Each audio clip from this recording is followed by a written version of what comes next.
Good morning, everyone. I am Matthew Christian C. Olarve from Group 4, and my group mates are Adam, Syahda, Anggi, and Shane.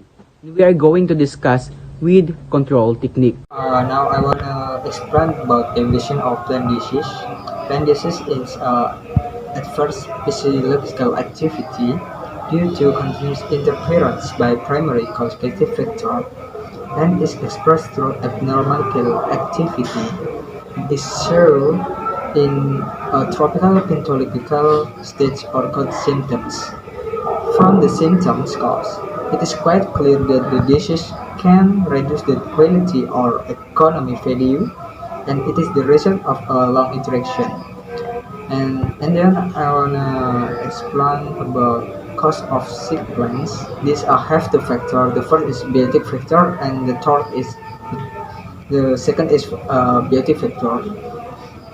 Biotic factor have fungi from the fungi or bacteria or virus or maybe a microorganism, and from the biotic factor maybe like nutrient definitions, interruption light, mineral patience, soil direction, and the last is temperature humidity.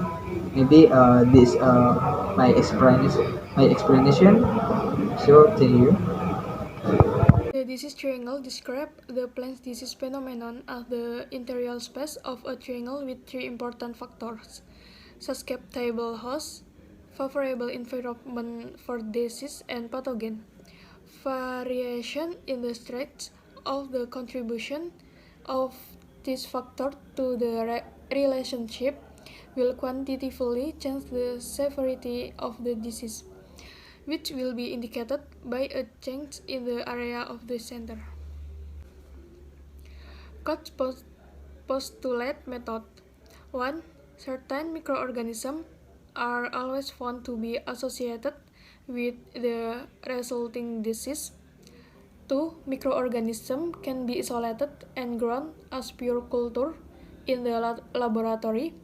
3. The pure culture, when injected into suitable plants, can cause disease. 4. This microorganism can be isolated from the infected plants. With control technique: 1. Preventive control. 2. Physical weed control. 3. Weed control with technical culture. 4. Chemical control. And the last, biological control. The first is preventive control.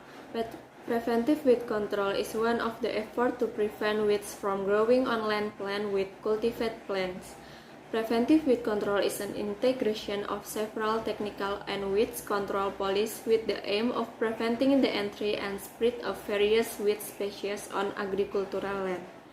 Ways of prevention include: the one is by cleaning the plant seeds from contamination with weed seeds.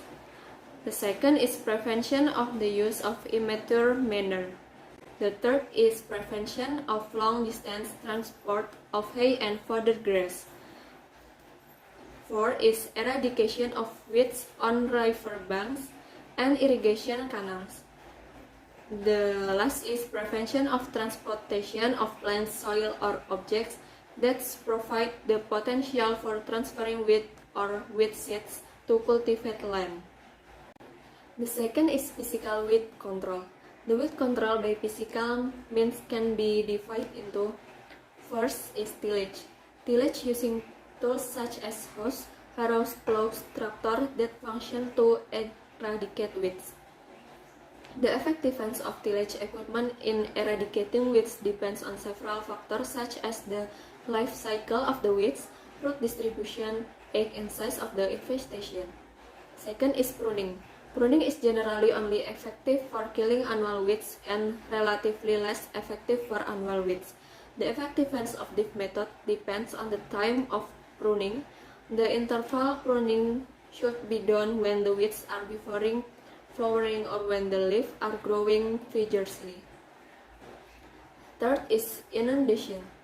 Flooding is effective for eradicating weeds by submerging to a depth of 15 to 25 cm for 3 to 8 weeks should be sufficiently submerged so that weed growth is suppressed or is burning.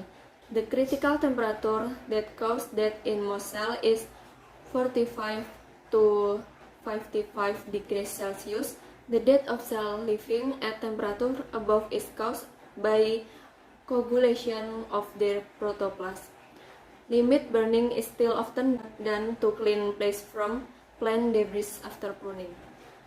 Burning can also kill insects and other pests and diseases such as fungi.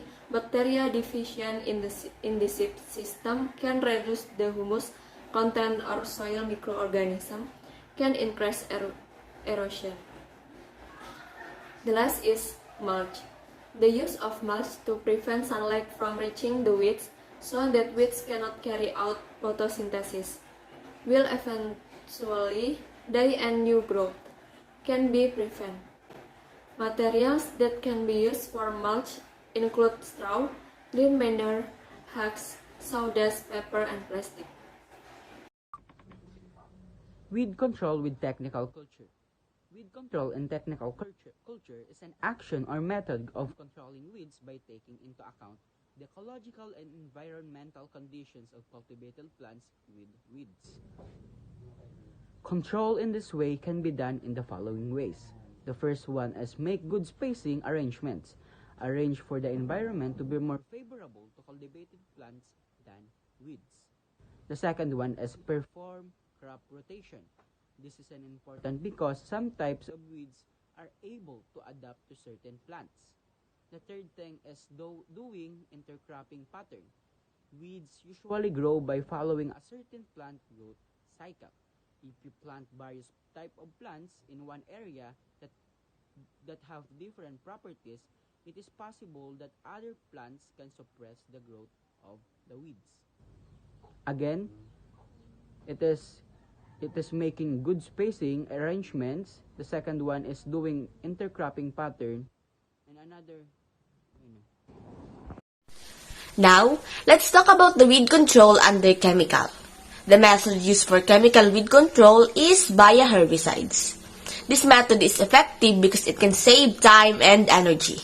But, the continuous use of herbicides on agricultural land has adverse effects such as shifting dominant weeds, resistance to several types of weeds, user health problems, and poisoning to plants and pets. Herbicide application should be carried out in the morning around 7 o'clock to 8 o'clock following the Western Indonesian time, and adjusted to wind and rainfall conditions. Herbicides has its own classification. It is classified based on the type of herbicide translocation in weed organs. Namely, the first one is contact herbicide.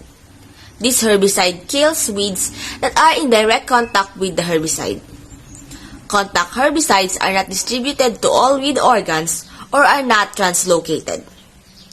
Quick contact herbicides kill weeds, but weeds grow back quickly because they kill only those exposed to the herbicide so they don't reach the roots. An example of contact herbicides are oxyfluorophene, oxadiazone, and propanil. The second classification is systemic herbicides. Systemic herbicides can kill weeds by translocation of poisons to all parts of the weed. This type of herbicide can be applied through the canopy or through the soil. An example of herbicides that passes through the canopy are glyphosate, sulfose, and ester herbicides, while those that pass through the soil are amethrin, atrazine, metribuzin, and diaron. The last classification of herbicides is based on their effectiveness on weeds. The first one under this is selective herbicide, such as herbicides that only function more effectively and kill certain weeds.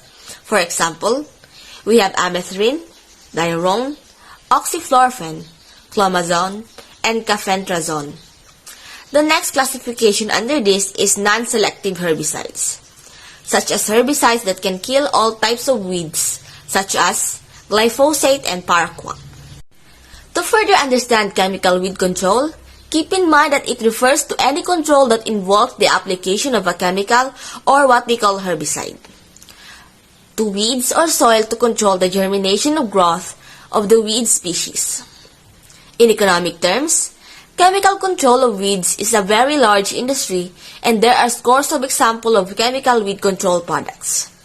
The common example of which are chemicals used to control weeds and forages, R2, 4,2-DD, EPTC, bromoxynil, and paraquat. Now that we are done with chemical weed control, let's move on to the next one, which is biological weed control. The last weed control method is through biological. Biological weed control is one of the efforts to suppress or reduce the density of various types of weeds to a limit that is not economically detrimental. By using living organisms such as viruses, bacteria, insects, snails, crustaceans, nematodes, birds, fish, and mammals. While those that are often used are various types of insects, disease, microorganisms, mammals, and grass carp fish. The way natural enemies control weeds is by destroying parts of weed seeds, leaves, roots, or stems, suppressing or weakening weeds, and or limiting the ability of weeds to reproduce. To further discuss about biological weed control, keep in mind that it is a technique that involves the use of natural enemies of weed plants to control the germination of weed seeds or the spread of established plants. This is a rapidly expanding area of weed control with many examples. As such, an example of biological weed control includes sheep to control tansy ragwort or leafy spurge, cinnabar moth and the tansy flea beetle to control tansy ragwort. Thank you very much for listening, and that's all for weed control techniques. Thank you.